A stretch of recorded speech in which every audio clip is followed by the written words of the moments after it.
All advice given is for general information purposes. All legal cases are different, and you should seek the advice of your own attorney before acting or making decisions. No attorney-client privilege applies to communications on this show, and no attorney-client relationship is created by calling or writing in. Attorney Rominger practices only in Pennsylvania and maintains his primary office in Carlisle, Pennsylvania.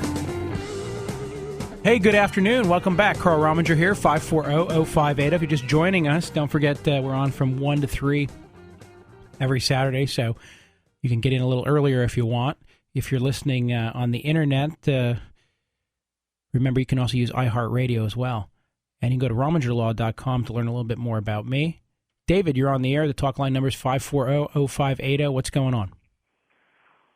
Hi, Carl. Thanks for taking my call. As you know, it's the sesquicentennial of the Civil War, and I do Civil War reenacting, both as an amateur and as a professional. I've had many requests by people to be reenactors for a day, and I can accommodate them with equipment and so forth, but I'd also have to be putting a muzzle-loading reproduction of a Civil War rifle in their hands. Right. What kind of legal dilemmas am I facing if I'm doing that, and I'm doing it for a fee? They're going to pay me to do that. I'm going to charge them. Well, background checks, that sort of thing. What am I getting into, in your opinion? You're getting into, let's stay away from just the gun laws for 1 second. You're just getting into all the general liability of putting a dangerous instrumentality in somebody's hands, okay? So let's keep in mind that, who was the guy, the actor years ago who killed himself on set? I'm trying to remember his name. He put the gun against his head with the blanks in it and then wondered why it killed him. I guess he didn't wonder why it killed him. We wondered why it killed himself. But the answer is obviously a gun even loaded with blanks pointed in the wrong direction or pushed up against somebody is still very dangerous. So you have those issues. So you're going to have to make sure you give them, get waivers from them, make sure you give them safety training, et cetera, et cetera. So you have all those issues. You also have the idea that maybe the person's a person who's prohibited from having a black powder weapon. So you might want to have to require a criminal background check for them and at least some kind of certification by them that they don't have any prohibitions. Sure. What else? I mean, you're looking at all the general liability issues, and you're just looking at the special issue of making sure you're not knowingly giving a prohibited person a weapon.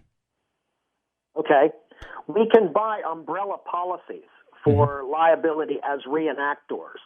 So I think I can qualify under those kinds of policies. And, of course, there are some that the hospitality industry offers for short-term people engaged in out-of-the-ordinary activity like hang gliding and zip line flying and that kind of thing. Yeah, and I've looked into that as well. You want to put some good things in place. You probably also want to start an LLC and have the LLC, limited liability company, be the person that you work for that provides the equipment to these people. Okay, makes perfect sense, and that's part of our plan if we do this. Yeah, Civil War reenactor for a day sounds like fun. I think it's on a lot of people's bucket list, and we're getting a lot of positive response so far. And the big year in our area, as you know, is next year, 2013. The 150th anniversary of the Gettysburg. Yeah, it's coming up. Well, hey, if you need me to come out and put some scratchy wool on and eat cracked corn and shoot blanks, I'm in for it. I'm going to take you up on that. That was my next question. Is, have you ever done it?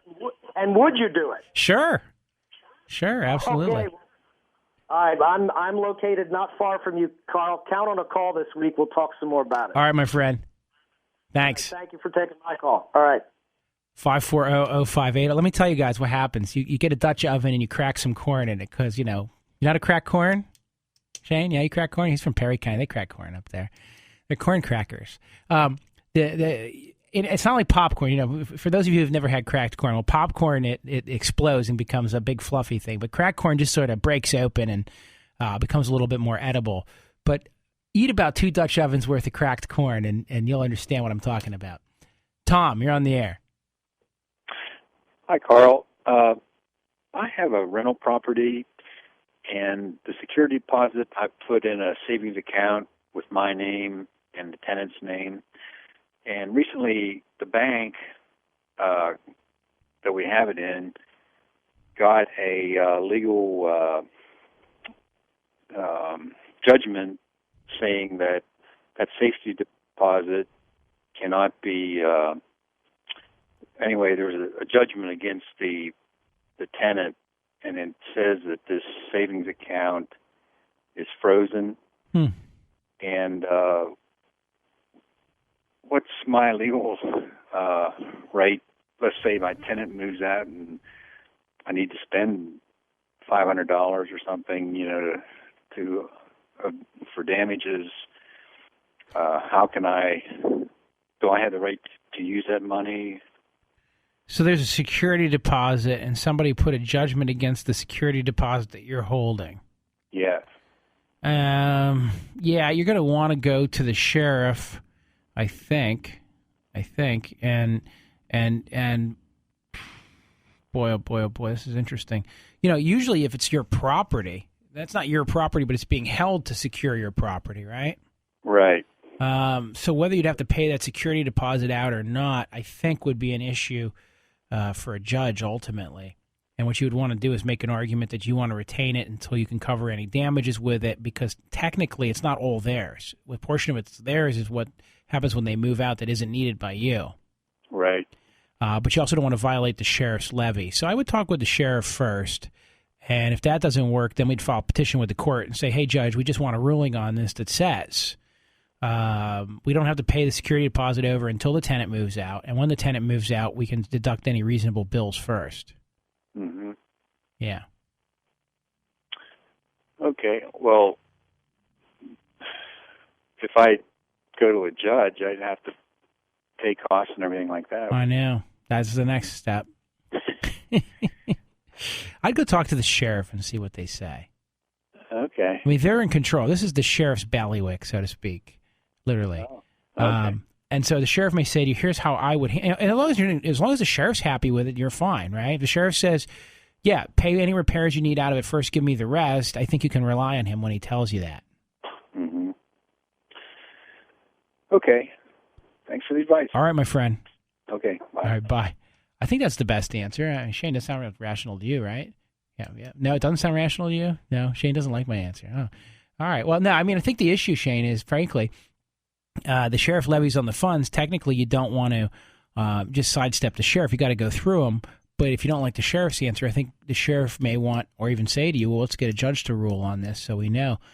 But this has got to have happened before. So there may be a very simple answer if we look it up. And this is sometimes the fun thing about being a lawyer is there's always a factual scenario that you go, well, I could have anticipated that. I mean, I guess I could think of a way to anticipate that factual scenario, but it never occurs to you until you hear it. And then the question is, has there ever been one like it before? And if so, what do you do about it? So we had one of our listeners here call in, and his rent got seized by the police because they were trying to take the rent and seize it as drug funds because they said his tenant had made the money in a drug case. We had to go to court, and the judge ultimately gave the money back, less $80, and the $80 was because those were marked bills, and we just decided not to appeal that because I don't think the judge was right about those. But the government had to agree that, yes, this guy didn't know the person was selling drugs. Yes, he didn't know this was drug proceeds. And yes, it had been paid to him bona fide as his rent. But yet there was the government trying to take the money away from the poor landlord. Who would have thunk that would have happened? And sure enough, there was not much case law that I could find where any police officer had ever done such a thing to a landlord. Fortunately, like I say, the judge returned most of the money.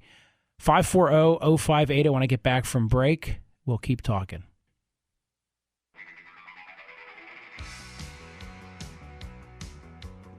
Hey, welcome back. Carl Rominger here. It was Shane found this out. It was John Hexum, Hexum, who was the actor who shot himself with blanks, put it to his right temple and pulled the trigger. And apparently he was unaware that was the dangerous thing to do. So that would be something I'd be concerned about when I handed a loaded firearm, although it would have no ball in it, to a Civil War reenactor. Having stood in front of a weapon that was fired before, I can tell you there's quite a little shockwave that comes off of them, even a few feet out, let alone right up against you. Maurice, you're on the air. Hello? Yes, you're on the air. Mr. Robinger? Yes. I'm 80, and I want to add my daughter's name to my deed, to my house. My wife passed away in 91. but I wanted to use this device to turn the house over to my daughter. Not sell it, but just to add her name to the deed. Then it would automatically pass on to her. Okay. What are the ramifications of doing something like that? Is she your only child? Yes. Then the only ramification of putting her on the deed is that we have a 5-year look-back provision minimum, and it may be even longer, that we may find that you dispossessed yourself of an asset for purposes of Medicare. So there's things we have to think about there. But if you're in relatively good health and you plan on staying at home and don't foresee an imminent trip to a nursing home or the like, then you probably aren't going to have too many bad consequences. Are there tax consequences? Right now, the gift tax is $5 million. So no, there'd be no tax consequence at this point. Okay. Now, even though she is not presently living here, she did for 26 years. Mm-hmm. And then, of course, graduated from college and now has her own place. Yeah. No, I think you could definitely add her to the deed without any real ramification at this point. As far as taxes, the only there would be none.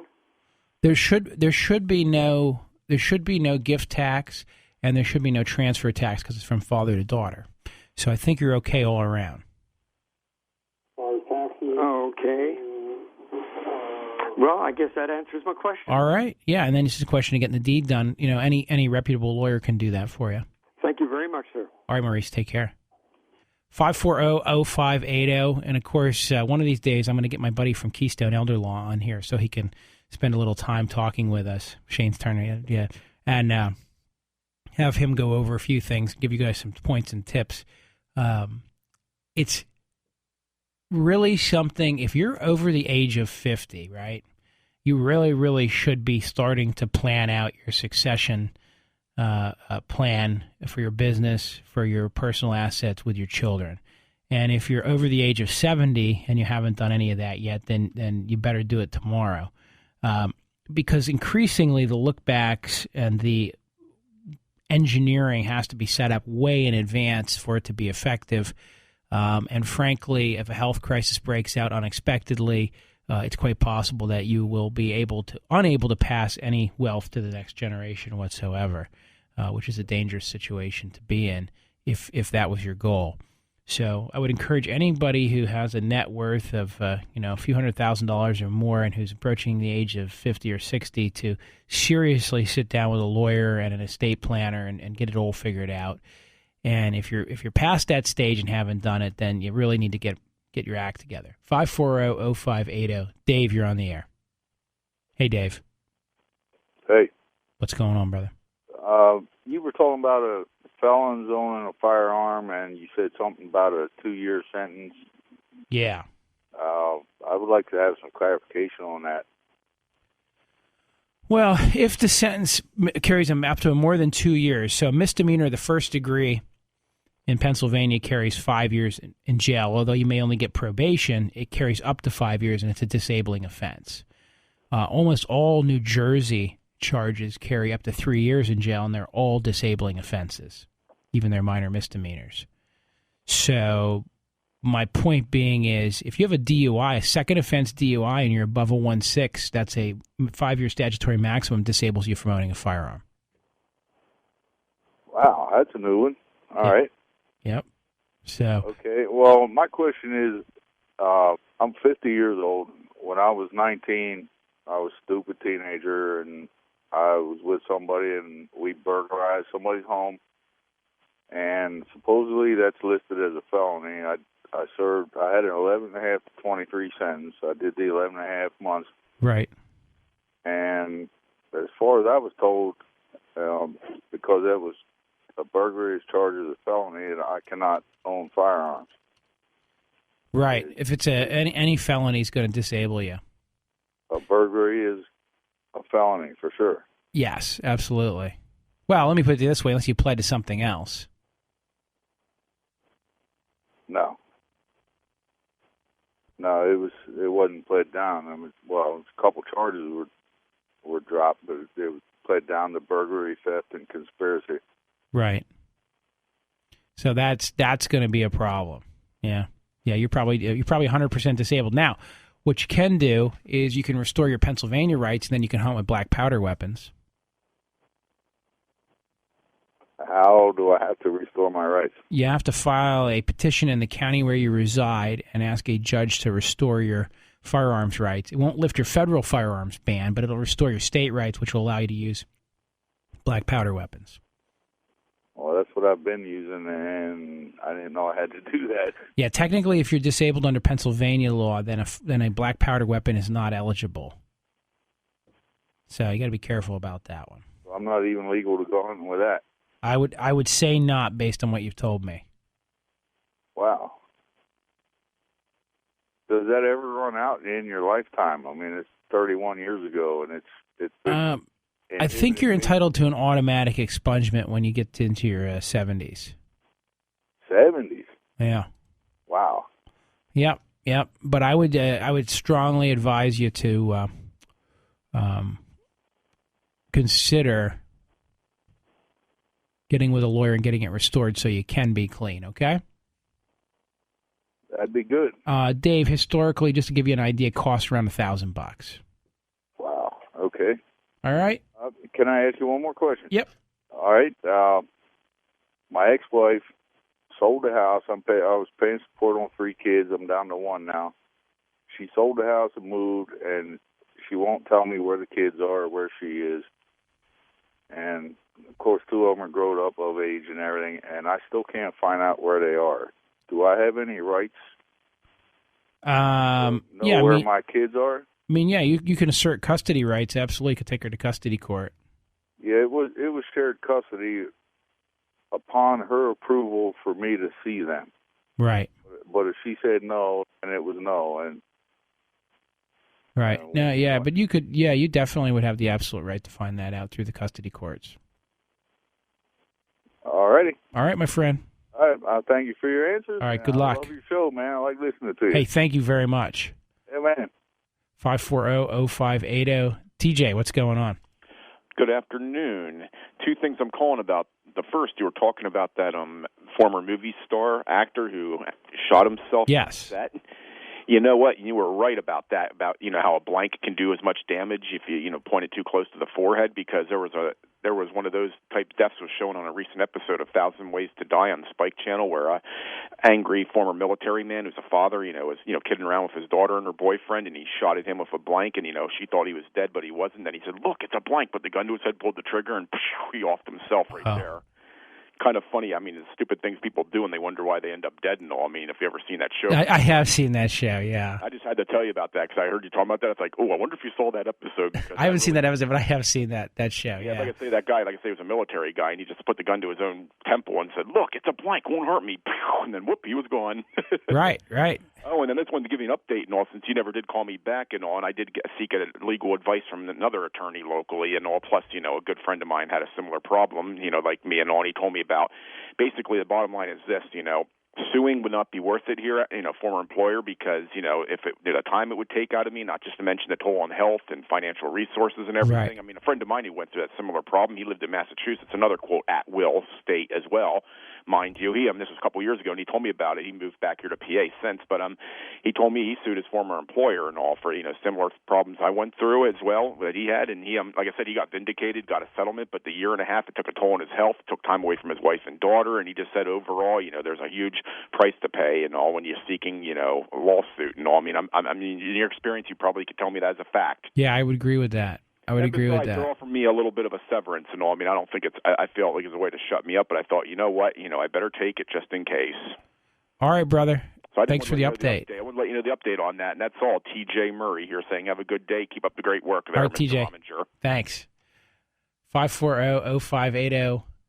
Penny, you're on the air. Hello? Yes. Hi, this is Penny. I have a child support question for you. Yes.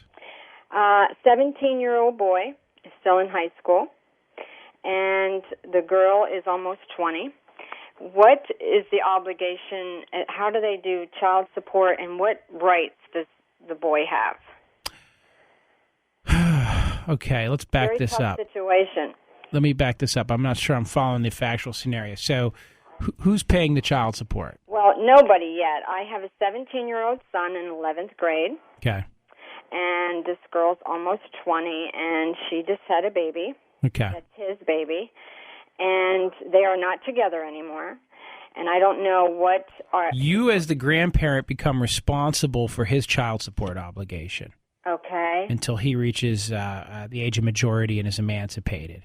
So we would just look at your income versus her income to set the child support guideline. Okay. And now, is that until he gets out of high school, or is that until he turns 18? It's till he's emancipated, and we look at that as 18 or when he leaves high school, whichever is longer. Okay. All right. So they're now going to base it on our income.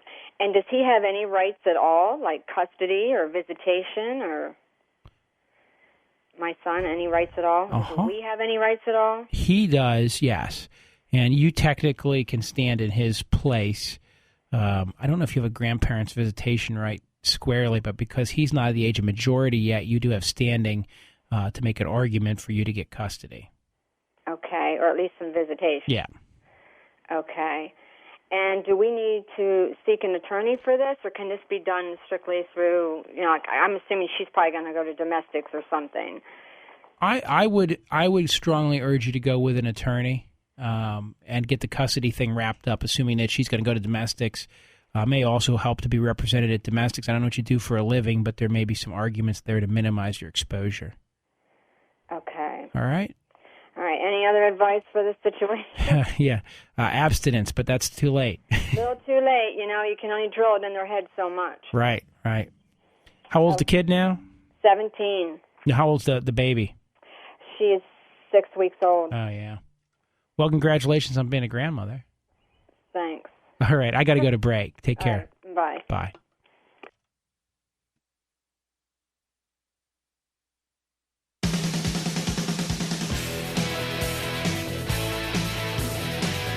Welcome back. Carl Rominger here, 540-0580. Stacy, you're on the air. Hello. I am in poor health. I remarried 7 years ago. Okay. Both my husband and I's mate had died, and we made a will, and we left everything to his daughter. Okay. But since I had come into some money, and we spent it on this house. The house is in both of our names. Okay. But the will is that only his daughter gets gets the house if we die. And since I put money into it, I've asked if he would put one of my relatives on the will. Mm-hmm. And he refuses to do that. Well, you can write your own will, and then if you survive him, your will would control. But if the house is owned by you guys together and your name is on it, he will take it if he survives you. The only thing you could do basically would be to file for divorce and use the divorce to leverage your property back out so that you could direct it where you wanted. Okay. In other words, the house is his if I die. If you die first, right. And vice versa. It's yours if he dies first. And then you can do what you want with it. Oh, well, I don't know if I'm able to go through a divorce. Yeah, I understand. Well, Stacy, think about it, and if you need me, you can look me up in the phone book, okay? Thank you. All right?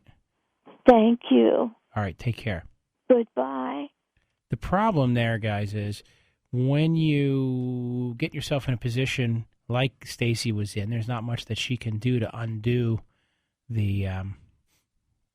There's not much that she can undo to undo the situation, except a divorce. Because if you put the money together and you jointly own the house, and something happens to one of you, it goes to the other one, and what's in the other partner's will is theirs to control, not really yours. So those are the issues. 540-0580. I was going to mix the phone numbers up there. Don, you're on the air. Hi, Carl. Thanks for taking my call. No problem. Wanted to talk to you about protection from abuse orders. Actually embarrasses me to have to call you, but I'd like a second opinion. Mm-hmm. For the past 11 years, my son's mother and myself have shared custody 50-50, where he's spent 1 week with me, 1 week with her, vice versa. And it was actually part of our custody agreement that we would not take each other to domestic relations for any child support, because we agreed that child rearing expenses were being shared. Mm-hmm. Long story short, after 2 careers in public service, somebody that really should have known better, after I got laid off, I ended up with some severe health problems, amongst other things. I just had a really full plate. And the week that my son was not with me, I self-medicated with alcohol and sent a very foolish text message to my sister, one to my ex and one to her new husband.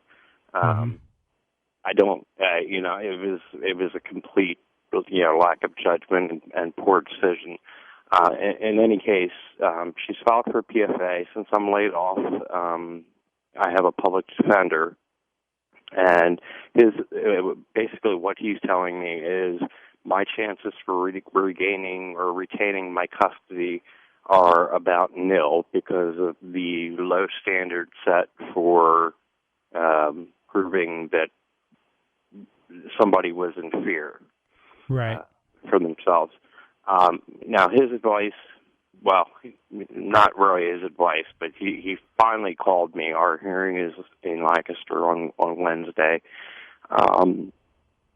What he has told me is our 2 choices are to try to make a deal for, an order and some type of custody, right, like every other weekend or, something like that, which the thought of the whole thing, that it crushes me. Or we can take a hearing, in which case, if I lose the hearing, he says this judge generally enters orders for up to 3 years. Right. I've taken a whole bunch of steps since this has happened back in the beginning of March to ensure that nothing like this ever happens again. Mm-hmm, mm-hmm. Including counseling and the problem is, and let me just interject for a second. The problem is if you're saying, well, I've mitigated the issues, but you're still likely to be found to have committed the act, which would create the PFA. I pled guilty to 2 counts of summary harassment because, even though I didn't remember it, when I looked at my phone, yes, the messages were there, and I knew that I did it. Right, right. Well, I guess my thought would be, you got to weigh that hard about taking the hearing, because taking the hearing, probably you're going to lose. Probably you're going to lose if you've already pled guilty to the summary harassment. Doesn't mean you have to lose, but let's say you do. Then you have no flexibility with what the judge does. If you come in with an agreement or an understanding, you have much better strength in the custody position. So that would be my advice. Okay. Now, our PFA, if I were to take the hearing, and of course I'm probably, I worked in the minor judiciary for 14 years. I understand that, I'm probably going to lose. Are PFAs appealable? Right. Answer is yes. They're appealable, but the judge's factual discretionary determinations carry the most weight. So you're very unlikely to get an overturning of the PFA. Okay. All right, and what about the custody issue? Will that be? I mean, it's a temporary order. Is there nothing you thought about the status quo, or do we need to go back and have another custody conference? Yeah, you could. You probably should have a custody conference after that. Okay, all right. And your office in Lancaster handles? Yes, and Robert Culling would be the guy to ask for. Robert, okay. So your advice would be to suck it up and live with the PFA, and try to make some kind of a deal for a temporary order. Try to squeeze as much lemonade out of the lemons as you can. Okay. All right, my friend. Okay. Thank you. Good luck. All right. Bye. 540-0580. Margaret, you're on the air. Yes, I want to know how do you go about giving power of attorney to someone? Well, what you would do is usually come to an office of a lawyer, someone like myself. We'd sit down and just discuss generally what a power of attorney is and make sure you know what you're doing and you know why you want to give it to this person, etc. And then we'd fill out a document and get it notarized where you give that person who becomes your agent. You're called the principal, and they're called the agent. They can work on your behalf or do things on your behalf with the power of attorney. We can make it as broad as you want it or as limited as you want it. We can make it expire or we can make it last forever. And the other thing is your agent will ultimately have to sign and acknowledge certain duties, but then they can go forward and use it. Yeah, we just want to sign over that she can sign for us. Yeah, so you'd want a broad power of attorney then. Okay. Yeah, where are you located? Camp Hill. Okay. Could you come to Carlisle? It would be a little difficult. We do home visits as well, so we could arrange for that. You just have to call and ask for one. Okay. All right. All right. And what number do I call for that? 241-6070. 241-6070. 6070. And And what we would probably do in a case like yours is just on the phone get some of the information ahead of time so we could have the documents ready to go when we came to see you. All right. And how much would that run about? Well, that's the dilemma with us coming out. It's going to be a little more expensive, but you should probably budget around $300. Okay. If it was in the office, it would be substantially cheaper. All right. All right. All right. Where is your office at in Carlisle? Right downtown, just about a block and a half from the courthouse. Block and a half from courthouse. And the name of the office? Rominger, Rominger, and Associates. Rominger. Rominger. Rominger. Inger. Inger. And the phone number is 241-6070. 6070. All right? Okay. Thanks, Margaret. Thank you.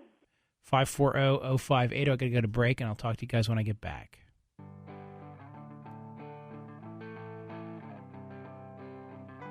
Oh, welcome back. Just studying up on the John Travolta controversy here. Ah, boy, they got to change the date in the lawsuit already. I mean, how do you screw something like that up now? So that'll be interesting to see where those lawsuits go. 540-0580. Steve, you're on the air.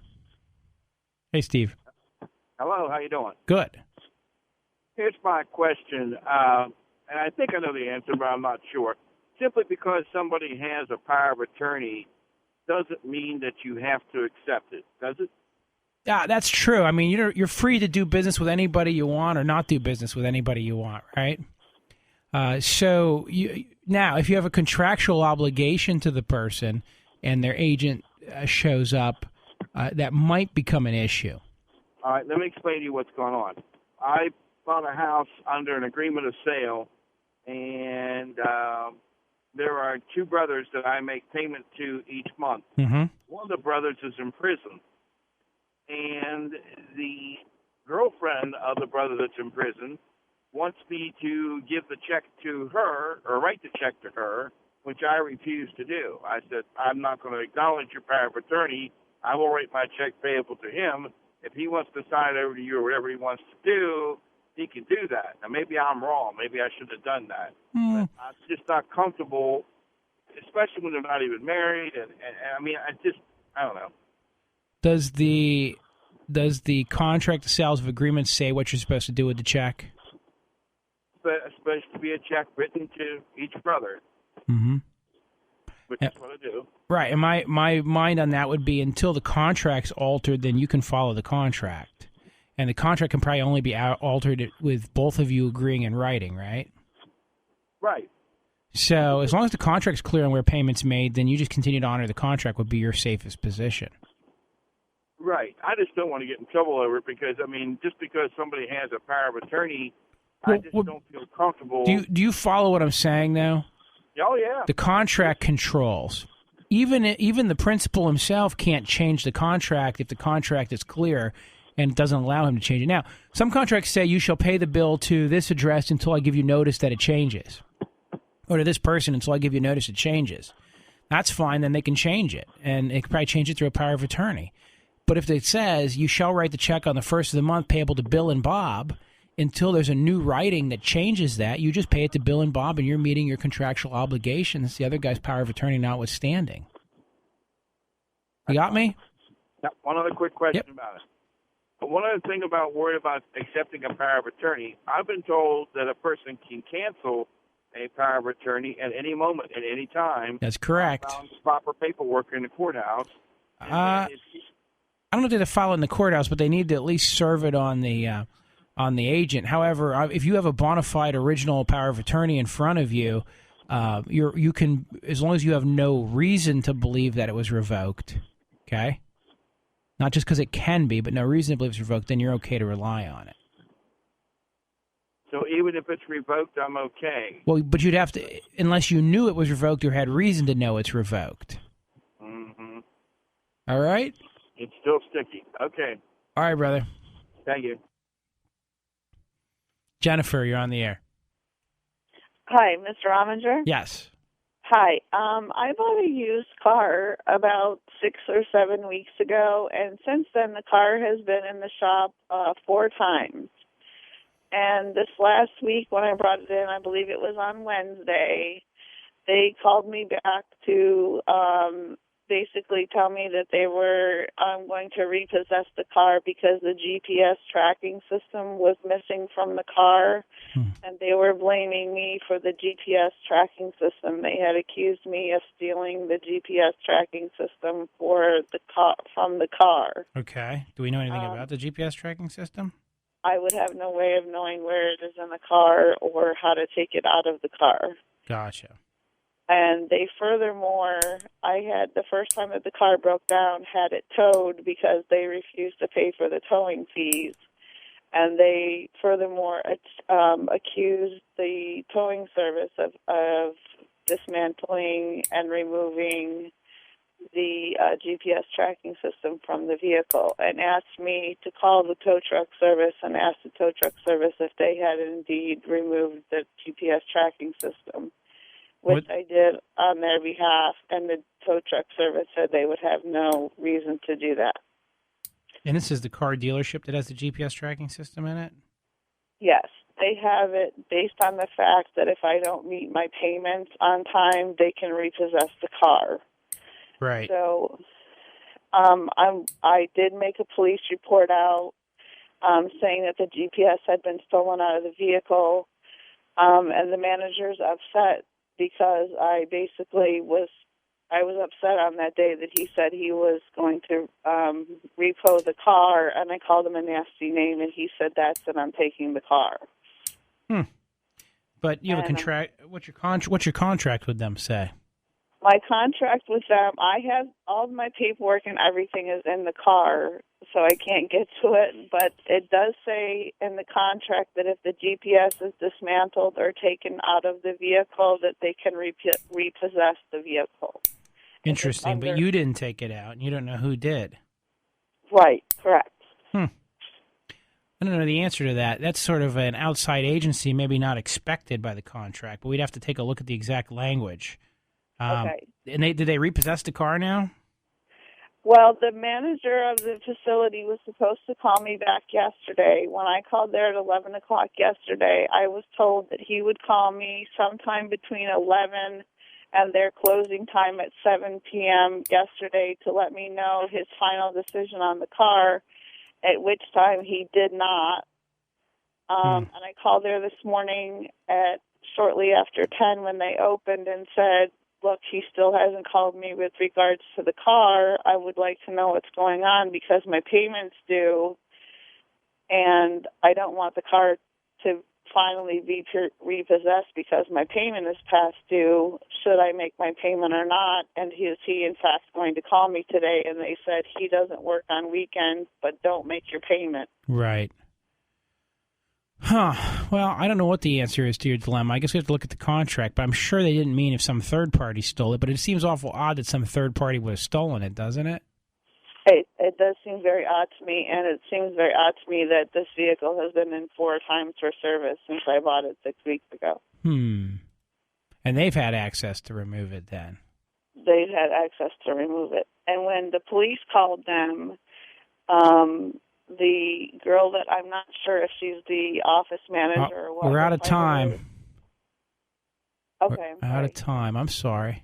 That's okay. All right. So I guess she just needs to hire somebody to go look into this. RomingerLaw.com or 241-6070 throughout the week. Obviously, we're a full-service law firm. If you can hear this signal, we can help you. 241-6070.